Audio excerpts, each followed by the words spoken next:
Pagpalain po kayo ng Diyos. Sana po maintindihan natin yung message natin this morning. We are in the book of 1 Samuel, chapter 13, verse 5. Sa mga nanonood po lagi sa mga message sa galing sa Light of Truth Ministry, good morning po sa inyong lahat.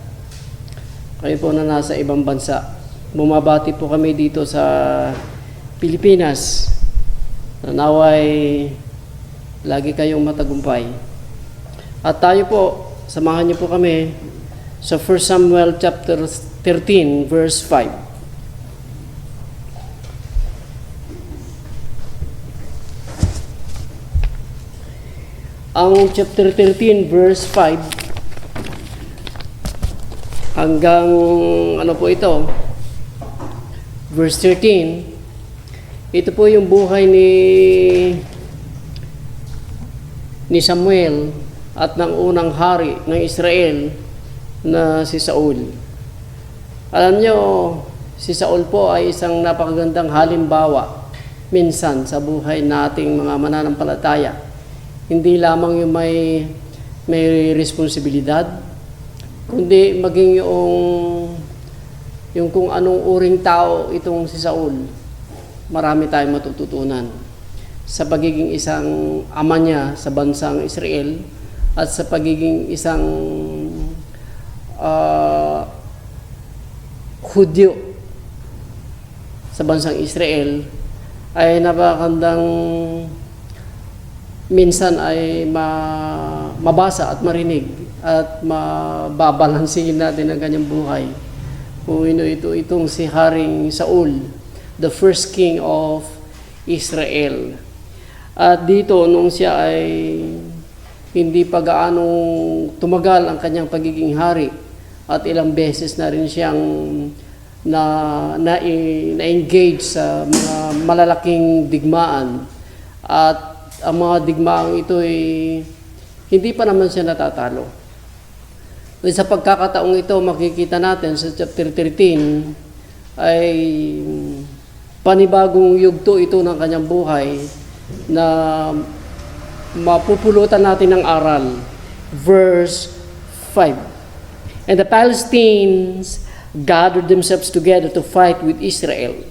At ang bilang ng sundalo ng mga Palestinians na lalaban sa grupo ni Saul ay 30,000 chariots and 6,000 horsemen. And people as the sand which is on the seashore in multitude. And they came up and pitched in Michmas. Yun po yung kanilang kampo ng mga Palestinians na ito, eastward from Beth Avin. At nung makita ito ng mga Hudyo, ang mga napakaraming mga kaaway ng mga Palestinians, verse 6, and when the men of Israel saw that they were in as strait, for the people were distressed, then the people hide themselves in caves and in thickets, and in rocks, and in high places, and in pits. Sa dami kasi nung sundalo ng kanilang kaaway, nabigla yung mga Hudyo. Hindi nila inaasahan na sa araw na yun, haharap pala sila ng isang hindi pangkaraniwang digmaan. At nagulat sila dahil handang-handa ang mga kaaway, samantalang sila ay hindi preparado. Kaya ang nangyari, doon sa kanilang nasurpresa sila ang kanilang ginawa, hindi nila alam kung saan sila sumuot. May nagtago sa mga butas, may nagtago doon sa mga, yung caves? Sa mga kuweba, sa mga malalaking mga bato, sa matataas na lugar. Yan ang kanilang ginawa. At ang ilang mga Hebrews ay sa Ilocano, Bimalasudan. ano yung bimalasiwan? Tumawid sila sa Jordan to the land of God and Gilead. As for Saul, he was yet in Gilgal, and all the people followed him. Yung sumusunod kay Saul, kasi si Saul yung hari sa panahon na yan, nanginginig. Alam niyo yung mga taong nanginginig? Ano? Sumusunod sila doon sa kanilang hari, doon sa Gilgal, pero wala silang lakas. Nanginginig po sila. And he tarried 7 days, according to the set time that Samuel had appointed. But Samuel came not to Gilgal, and the people were scattered from him. Kaya yung mga kasundaluhan, dahil hindi pa dumating si Samuel, doon sa 7 araw na sinasabi ni Samuel na darating siya. Si Samuel ang propeta ni Saul. Pero hindi siya dumating sa eksaktong araw na ika-7 araw. At ang mga kasundaluhan, ayon po dito sa sumulat, ay nangangalat na ang mga tao, ang mga sundalo. And the people were scattered before Saul. And Saul said, "Bring hither a burnt offering to me, and peace offering." And he offered burnt offering. Ang ginawa ni Saul, humingi siya ng hayop na ihandog doon sa tinatawag nating offering sa Diyos. At siya na yung nagsunog noong hayop na ito. Nasana ay si Samuel. Nakukuha niya ako? Nasana ay si Samuel. Pero siya na ang gumawa nito. Verse 9, and Saul said, "Bring hither a burnt offering to me, and peace offerings." And he offered the burnt offering. And it came to pass, habang ginagawa ni Saul ang pagkakandog sa Diyos, and it came to pass that as soon as he had made an end of offering the burnt offering, behold, Samuel came. And Saul went out to meet him, that he might salute him. And Samuel said, "Ano ang iyong ginawa?" Ang sabi ni Saul ay ganito, ganyan. "Because also the people were scattered from me, and that thou comest not within the days appointed. And the Philistines gathered themselves together at Michmash. Therefore," verse 12, "said I, the Philistine will come down now upon me to Gilgal, and I have not made supplication unto the Lord. I forced myself therefore." I would like to repeat this word from Saul.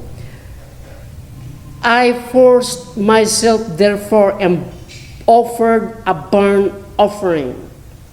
And Samuel said to Saul, "Kung ano yung ginawa mo sa Ilocano, kinanang data nga inaramid mo. Thou hast done foolishly. Thou hast not kept the commandments of the Lord thy God."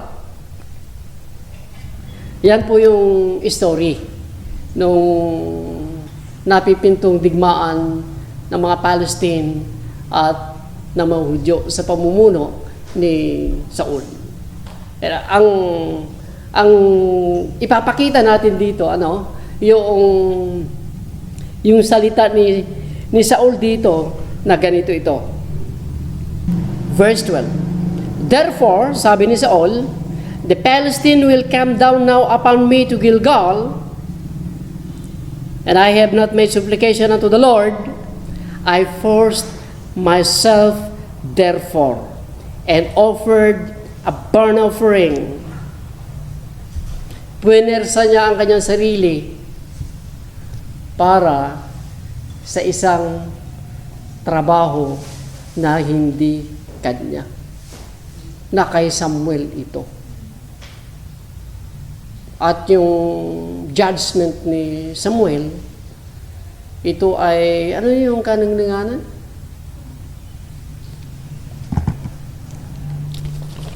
Kamangmangan, no? Kamangmangan ang iyong ginawa. Alin nyo kasi, sa buhay natin ngayon, hindi naman talaga natin matakbuhan yung Kung ilalagak natin yung isip natin doon sa pangyayari kay Saul, haharap at haharap tayo ng, sabagay magkakaiba, haharap at haharap tayo ng mga pangit na pangyayari sa buhay. Right? Yung hindi maganda. Ang hindi pa maganda rito ay yung masurpresa ka na katulad ni Saul. At kaya pagka nasurpresa ka, talagang hindi mo alam kung saan ka susuot, saan ka ba magtatago, para lang hindi ka dadaanan nung tiyak na alam mong pagkatalo. Na yan, nasusundan niyo ako? At dahil dito sa pagkasurpresa ni Saul at ang kasundaluhan, ito ang sinasabi ni Saul dahil tinanong siya ni Samuel, bakit mo yan ginawa? At yung ginawa mo na yan ay kamangmangan na yung ginawa. Dahil una sa lahat, yung hindi mo trabaho, pinanabaho mo na. Ang sabi ni Saul, kaya itinulak ko ang aking sarili, I force myself. Makita niyo ito? Madalas, pagka wala na talaga tayong masisilungan, na kahit alam natin na ikasisira ito sa ating kapwa-tao, at ikasisira natin, popwersahin mo ang sarili mo kung ano na ang magiging desisyon mo, o kung ano na ang gagawin mo. Na kahit hindi mo talaga dapat namang gawin at dapat gawin ito ng tao, ay ginagawa mo dahil ikaw mismo, pinepwersa mo ang sarili mo to do something ought not to do, na hindi naman dapat. Magdesisyon ka na isang bagay na kung minsan hindi mo nakikita, kasisira doon, kasisira mo, kasisira lahat, pati trabaho masisira. Sabi nga ni Apostol Pablo, alam nyo, sabi ni Pablo sa mga taga-Corinthians, hindi ako lumalampas doon sa line na yan. May line tayo Hindi ako lumalampas dyan sa line ng ibang line. Kaya nga pinamagatan ko itong do not force yourself to across the line of others. Huwag niyong pwersahin ang iyong sarili no lumampas doon sa linya ng iba. Let me read in the book of 2 Corinthians, chapter 10, verse 14. Sapagkat kami, ang sinasabi ni Pablo, kasama niya ang mga tunay na mga apostol, for we stretch not ourselves beyond our measures. You know the word stretch? Hindi nila binibinat yung kanilang sarili doon sa hindi nila sukat. Di ba may sukat tayo? May line-line tayo For we stretch not ourselves beyond our measure, as though we reach not unto you. For we are come as far as to you also in preaching the gospel of Christ, and not boasting the things without our measure. Yung sukat, may line tayo. Not boasting of the things without our measure, that is, of others men's labor. Hindi kami lumalabas doon sa ibang trabaho ng iba. Yung trabaho ko, trabaho ko lang. Hindi ko tinatrabaho yung trabaho ng iba kasi lumalampas na yan. Not boasting of things without our measure, that is, of others men's labor, but having hope, when your faith is increased, that we shall be enlarged by you according to our rule abundantly. Ito na yung idinidiin ni Pablo, to preach the gospel in the region beyond you, and not to boast in another man's line. Not to boast in another man's lines of things made ready for our hands. Mayroon tayong mga dapat isipin na doon lang tayo dapat mag-isip. Meron tayong dapat salitain na hindi naman na dapat salitain, na hindi naman salita ng iba. Meron tayong mga action na talagang dapat din tayong mag-action, pero huwag tayong lalampas. May mga decision tayo na huwag sanang lalampas na ikasisira ng ibang tao at kasisira ng mga taong malalapit sa atin. Tama ba? Dahil pagka lumampas ka doon, pinilit mo ang sarili mo na lumampas ka doon sa linya na dapat hanggang doon ka lang, kasiraan ito natin, kasiraan ito ng iba.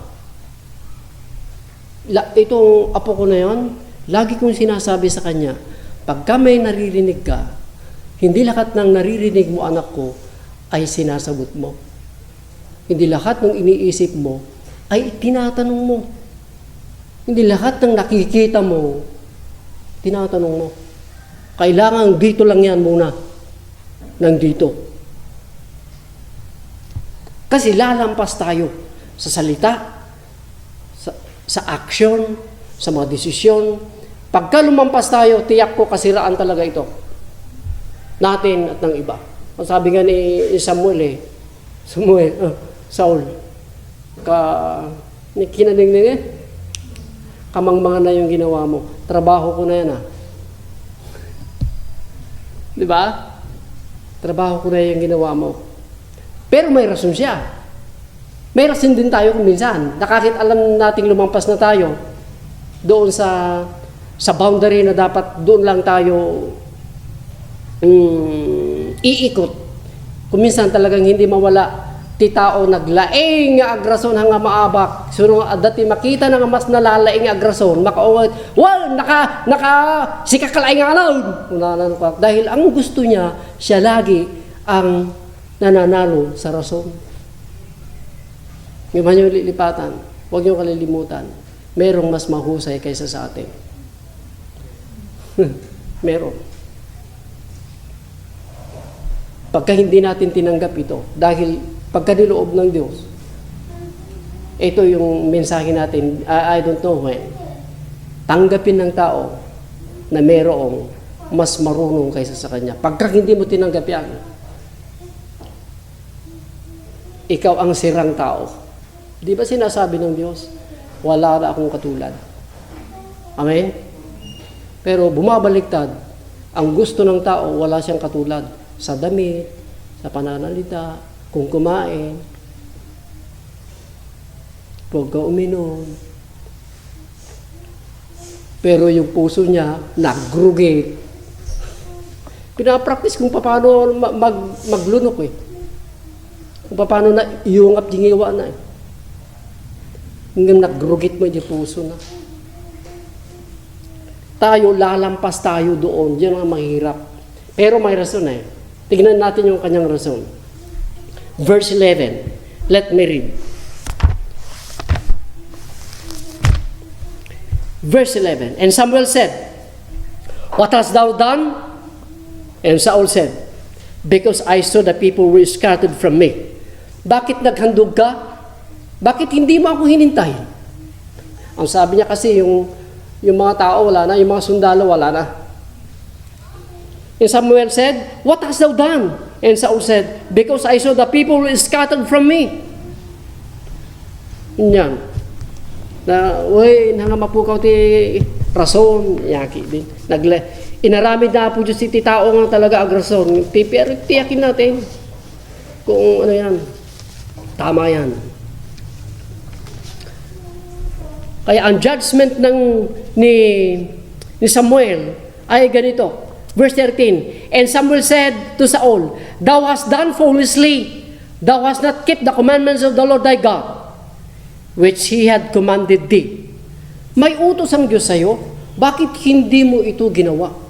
Nung makita ni Saul ang mga sundalo na nagkawatak-watak na sa kanyang harapan, hindi man lang niya sinabi, sapagkat pananagutan niya ito, "Maging kalmado lang kayo, mga kasundaluhan. Nangako ang Diyos na pagka meron tayong digmaan, mangunguna ang Diyos sa atin." Di ba yan naman ang pangako ng Diyos? At ito'y pananagutan ni Saul na pagkalmaan na yung kanyang sambahayan na kanyang pinamumuno ang bansang Israel. Ang kanyang pananagutan ay hindi niya nagawa sa mga panahon na yan. Wala nang direksyon ang kasundaluhan. Pati siya wala na ring direksyon kung saan-saan siya pumupunta. Nakikita niyang nanginginig na ang mga sundalo, wala pa rin siyang aksyon. Ni hindi man lang nabanggit, yung naglagay sa akin dito bilang isang hari ay isang makapangyarihang hari. Kaya kahit hindi tayo nakapaghanda sa digmaang ito, huwag kayong mag-alala. Huwag kayong matakot. Yun mo kasi nagkawatak-watak na ang mga tao nasa mga butas, nasa mga kuweba, nasa mga matataas na mga bato para lang hindi dumating sa kanila yung kinakatakutan nilang pagkatalo. Believers, kung matatalo man tayo kung anumang mga bagay na darating sa atin, hindi na mahuhulugan na ang Diyos wala sa atin. Amen? Dadaan tayo dyan, katulad nito. Pero kailangan lang natin, bawat mananampalataya, may pananagutan tayo sa ating kapwa mananampalataya. Haang kayong amang pakapsot ti padayo na Kristiyano.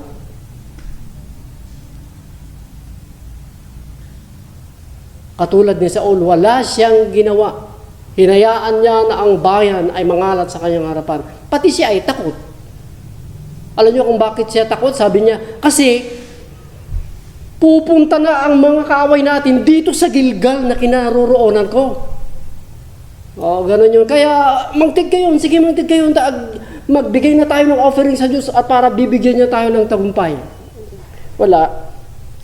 Hindi talaga maganda. Wala siyang binabanggit na anuman sa mga tao, kundi ang hayaan niyang talo ang kanyang pinamumunuan. Liban dun sa kanyang alibay, because I saw the people were scattered from me. Verse 11, and another reasons that thou comest not within the days appointed. Kasi naman Samuel, yung sabi mong oras na meron ka, wala ka. O di, ako na yung ikaw. O minsan ganyan ang Kristiyano. Yung siya, ikaw minsan. Kaya nagkakagulo-gulo. Naiintindihan po natin, kaya huwag tayong siya, yung ikaw. At yung ikaw, hindi siya. Ikaw lang. Para lang maayos ang pagiging isang mananampalataya natin. Ang problema kay Saul is siyang hindi siya, hinahaang na talaga na pasensya dahil ito'y panpanawon oras. Dahil awang ka magamin dyan, eksaktong aldaw, kahit pa sana. Kahit pa sana. Ang propetang ito, siya talaga ang may trabaho na maghain ng handog sa Diyos para doon sa kanilang pagtatagumpay. Kaya ang sabi nga ni Saul, that thou comest not within the days appointed. Anyan. Nag-decide latan uray kahit mali. Nag-decide latan kahit mali. Kahit yung mga tao ay inaasahan nilang hindi niya dapat gawin yun, gagawin na niya. Kahit alam naman niyang labag ito sa harapan ng Diyos, labag ito sa damdamin ng mga tao, gagawin niya. Kasi sabi niya, pwersa ko ng aking sarili. Pangit, huwag niyong pwersahin na yung sarili, lalo na't malinaw naman na ikalalabag natin ito sa Diyos at ikasisira na ating kapwa tao. Kaya pwersa niya talaga ang kanyang sarili at yung plano ng Diyos nawala na ng kabuluhan. At talaga nga makapag-uray nga talaga dato nga Saul. Dahil ito'y sakit ni Saul. Talaga nga makauray. Iti agururay iti Diyos. Nakalma. Amen? Kaya maghintay tayo. Pagka hindi tayo maghihintay, ano pa kung nananalangin tayo kung hindi naman natin siya hihintayin? Kaya uray amom di trabaho. Halimbawa lang responsibilidad kahit alam mo yung responsibilidad, at ito naman na hindi naman talaga ikaw yun, aguray ka. Ganun. Maghintay. Dabakad to kitam ni Samuel, nagungit ni Samuel. Kinanangang data na sa od. Kahit alam natin, kahit wala pa yung aking trabaho, kita niyo man, kaya awang kayo, mama pa ko. Ang kumatrabaho ata na, magtibigat, kung kita, mabandog to, walis, and then map. Nga mayat, di ba? Nagganas. Dahil ito'y tinagmayat nga ilampas nga trabaho. Ibig sabihin, ag-crossover na lang ako. Kasi wala eh. Yun ang magaganda. At iliban doon sa kanyang 11, verse 11, and that thou comest not within the days appointed, and that the Palestine gathered themselves together at Mismast. Handa na kasi ang kaaway. Hindi pa ako handa. Wala pa, hindi pa ako dumudulog sa Diyos. Kaya punersa ko na ang aking sarili. Kahit pa alam mong delikado na, handang-handa na ang kaaway, darating na ito at kasiraan na talaga sa buhay natin. At wala, hindi tayo prepared doon sa pangyayari. Ano mang pangyayari na yan. Ang maganda dyan, kahit hindi tayo prepared at alam natin asap, as soon as possible, makakagawa tayo ng paraan, pero tiyakin lang natin, baka doon sa pagmamadali natin, kasi desisyon niya, maipapasok natin, mapuwersa natin ating sarili doon sa hindi tama. Right? So narigat, ako nagdaan na dyan sa napakabilis na desisyon. Ilang mga buwan na, makita mo, mistake. Oh. Kaya itong pangyayaring ito kay Saul, isang aral ito sa atin. Na kahit anong rason natin, hindi na ito tatanggapin ng Diyos dahil una sa lahat, sa tagal nating Kristiyano. Sa dami na nating narinig na salita ng Diyos. Hindi mo ba? Dandani na tayo, dungawanan. Ganun pa. Kaya ang mas mabuti nating gawin, brethren, ganito na lang, ano? Kahit andyan na yung hindi natin inaasahang mga pangyayari katulad ni Saul, wala, gawin lang natin yung sana huwag masira yung mga gawain na ipinagkatiwala ng Diyos sa atin. Dadaan tayo dyan sa mga digmaan na yan o mga pangyayari na yan, i-maintain natin na dalisay kung ano yung responsibilidad natin. Huwag nating bawasan ng porsyento para hindi natin magawa ng mas mabilis. Talagang ganyan lang ang buhay. Ako man ay nagdaranas niyan.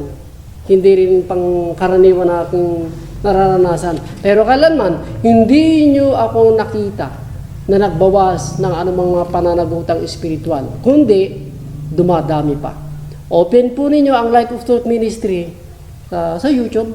Nandyan yung question and answers. Andyan yung mga message natin. I-maintain lang natin.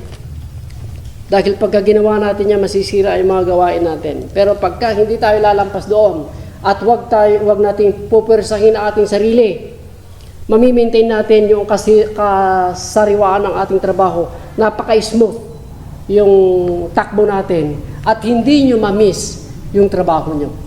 Ibig sabihin, hindi nyo makakaligtaan. Basta huwag kayong lalampas. Pagka lumampas kayo, makakaligtaan ninyo ang inyong mga pananagutan. Ang gawin mo natin sa harapan ng Diyos ay ano lang, concentrate lang tayo. Ito yung itanim natin sa ating isip. Concentrate lang natin yung buhay natin bilang isang mananampalataya.